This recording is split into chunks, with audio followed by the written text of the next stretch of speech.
En estas jornadas presentamos estos dos retratos en oro que son prácticamente inéditos.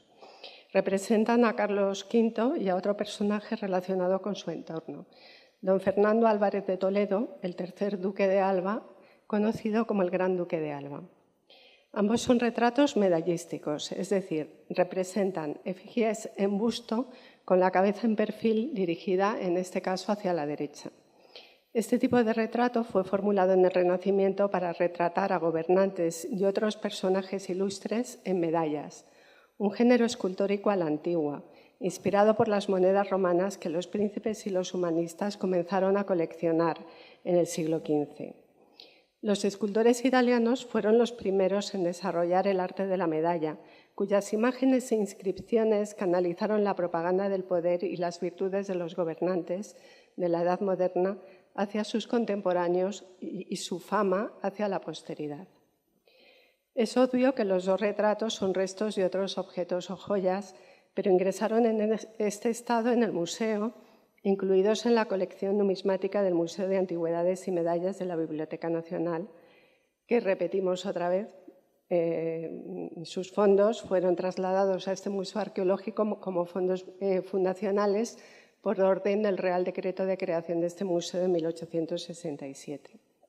En 1903, las dos piezas fueron trasladadas desde la sección numismática de este museo a la sección segunda, que englobaba las colecciones medievales y modernas, sin lugar a dudas porque se consideraron más joyas que medallas.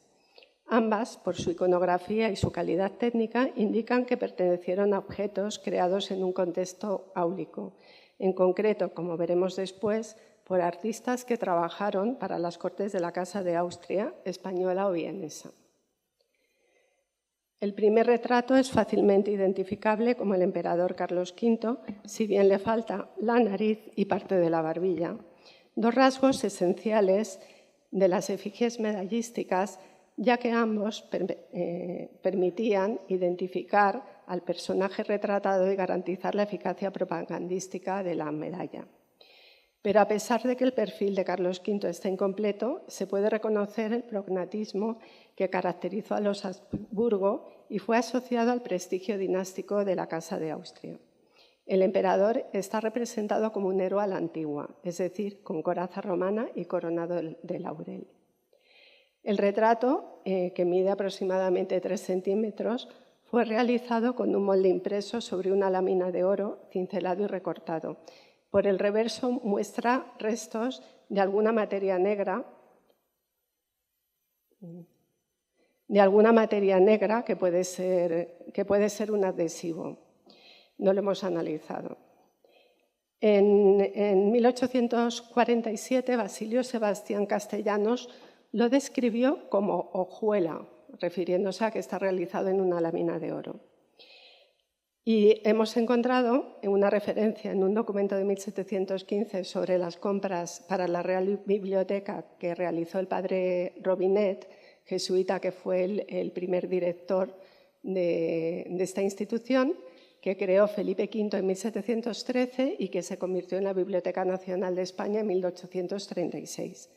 Según ese documento, fechado en 1715, el padre Robinet había adquirido una medalla de oro del señor Carlos V de medio cuerpo, de relieve embutido en una piedra que dicen especular, y alrededor de la circunferencia un círculo de oro con un letrero que dice Carolus Quintus Spaniarum Rex, y está en una caja de box.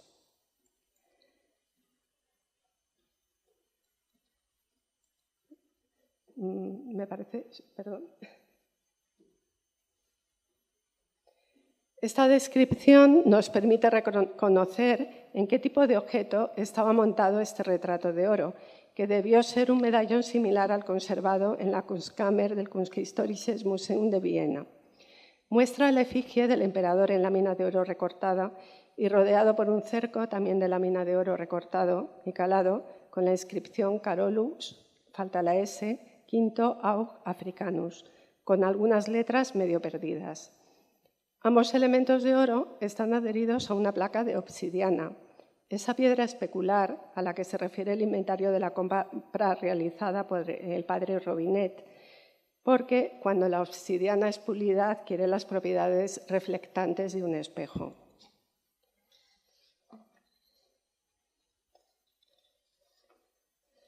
En la Kunstkammer del Museo de Viena se conservan otros medallones similares con marco de marfil y otro de madera con el retrato del emperador con indumentaria civil, que veremos después. También se conservan medallones similares con los retratos del rey de Francia Francisco I y del Papa Julio III, que fueron realizados en el entorno de la corte vienesa y que miden, encajados en estos medallones de madera, alrededor de 10 centímetros de diámetro.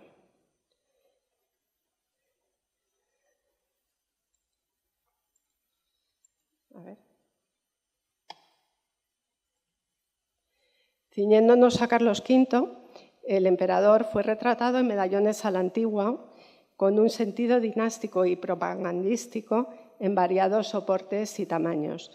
Los primeros retratos de este tipo fueron realizados por artistas del entorno de la corte de su tía, Margarita de Austria, en Malinas, Amberes, donde pasó su más temprana juventud, y se procuró entonces que su efigie conectara fisionómicamente con la de su abuelo, el emperador Maximiliano. Vemos estos retratos representados en el manuscrito de la genealogía de Carlos V, atribuido a Gianfranco, conservado en la Biblioteca Nacional de Francia, que celebra al joven monarca a la edad de 18 años como emperador de los romanos, de las Hispanias, archiduque de Austria, duque de Borgoña, conde de Habsburgo, del Tirol, etc. Vemos el mismo tipo de retrato en una enseña de gorra en oro esmaltado, que lo representa a la edad de 20 años como rey de Castilla, León y Granada, Aragón, y que se conserva también en la Kunstkammer de Viena. También el mismo concepto de retrato, como podemos ver. Perdón. Estoy liando un poco. Ahí.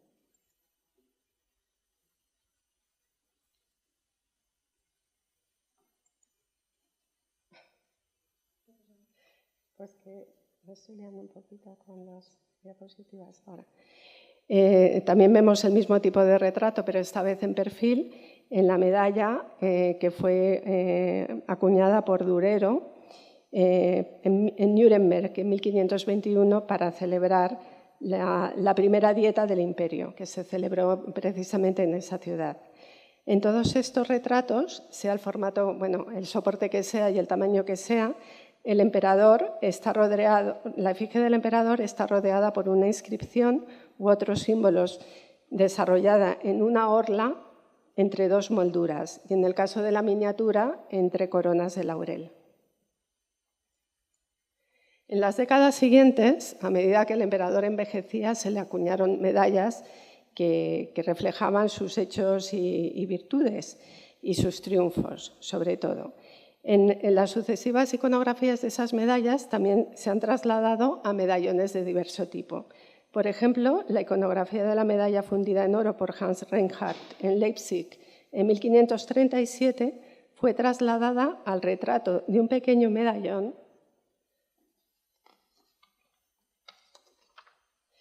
que mide 5 centímetros de diámetro, que se interpreta como una ficha de juego y que está formada por un marco de madera torneado que muestra un retrato del emperador muy parecido al de la medalla, si bien no exacto, que está realizado en escayola policromada y que no se atribuye a ningún artista en particular, si bien se considera una obra alemana. El emperador viste indumentaria cortesana y muestra como único distintivo adicional el doisón de oro. La ficha tiene en el marco una inscripción pintada que dice Carolus Imperator. La serie de medallas realizadas en Milán por Leone Leoni entre 1542 y 1549 también codificaron una nueva iconografía. Las medallas representan en el anverso el retrato del emperador vestido con indumentaria civil luciendo el toisón de oro y en el reverso la alegoría de la salud pública. Este retrato coincide con el retrato del medallón del Kunsthistorisches Museum, que es la pareja del que tiene el retrato de este museo, y que, bueno, vemos que el emperador es un poquito más mayor, ¿no? Tiene más edad que en el anterior, que estaba plasmado en una ficha de juego, y en este caso en el medallón se ha querido reproducir también la alegoría de la medalla de Leone Leoni, inscribiendo en su reverso la leyenda Publica Salus. Y por fin llegamos al retrato que verdaderamente es el enlace, ¿no? El que conecta, el que tiene la iconografía que coincide con la placa de oro recortada con el busto del emperador Carlos V. Es una medalla realizada por el escultor Giovanni Bernardi dal Castel Bolognese hacia 1535, que celebra la conquista de Túnez. Como se sabe, en esta gran victoria supuso al emperador ser considerado un héroe clásico, un héroe a la antigua, y también se le adjudicó el apodo Africanus, conquistador de África. En esta medalla lo vemos vestido a la heroica y a la antigua, como se llamaba esta iconografía, o sea, como un héroe a la antigua, con la coraza romana y coronado de laurel. En el reverso de la medalla se representa la magnanimidad y generosidad del emperador, también vestido como emperador romano, que está ordenando a sus soldados que liberen a los cautivos. Pasamos rápidamente al segundo retrato que presentamos en esta jornada, que está realizado no sobre una hojuela de oro, sino sobre una placa rígida de oro fundida a la cera perdida, cincelada, picada de lustre y esmaltada parcialmente con esmalte negro opaco. Si bien no hay rastro de momento sobre su exacta procedencia, es muy probable que perteneciera también al Museo de Antigüedades y Medallas de la Biblioteca Nacional. Las fichas documentales más antiguas de este museo demuestran que se ha dudado mucho sobre la identificación del personaje y, según sus anotaciones, se pensaba que podría ser don Juan de Austria o Garcilaso de la Vega. Pero esta duda, que yo también la he tenido, se disipa cuando se coloca la pieza bajo luz rasante y se percibe claramente los rasgos fisionómicos del Gran Duque de Alba. Y podemos reconocer, además, su gran parecido con los retratos que lo representaron en pinturas, esculturas y medallas y que nos han legado la imagen de este personaje. También podemos identificarlo por el discreto y diminuto escudo jaquelado de 15 piezas con alternancia de oro y esmalte negro, que es la representación del escudo de armas de la Casa de Toledo, o sea, de los Álvarez de Toledo. Este mismo escudo está grabado en el interior de la tapa de un reloj de sol que se ha adquirido recientemente para este museo y que está firmado por Ulrich Schneip en Múnich en 1548, un año después de la victoria de Mühlberg, y que debió pertenecer al Gran Duque de Alba, aunque de momento no está documentado. Aparte, también vemos que el gorjal de la armadura que viste el Duque de Alba en su retrato de oro parece evocar esa alternancia del dorado y de los jaqueles, ¿no? de su escudo. Pero yo creo que más probablemente está reflejando la alternancia de característica de sus armaduras de lujo, en las que el dorado resalta sobre el acero pulido y a veces aparentemente con una pátina negra, ¿no? Cubierto de una pátina negra. Respecto a la técnica, podemos decir, así con un análisis de momento un poco provisional, que se aproxima a las medallas con retratos realizadas por orfebres italianos del Renacimiento. Por ejemplo, esta que reproduce la medalla de Isabela de Este, una medalla en bronce de Isabel de Este, marquesa de Mantua, que fue realizada por Gian Cristoforo Romano en 1498 y modificada por el mismo escultor y medallista en 1505. Esta joya se basa en la versión de 1505 y ya en 1542 fue registrada en un inventario enmarcada con este riquísimo marco con engastes sobrepuestos de coral y con un trabajo de esmalte excavado por detrás, en el reverso, exquisito.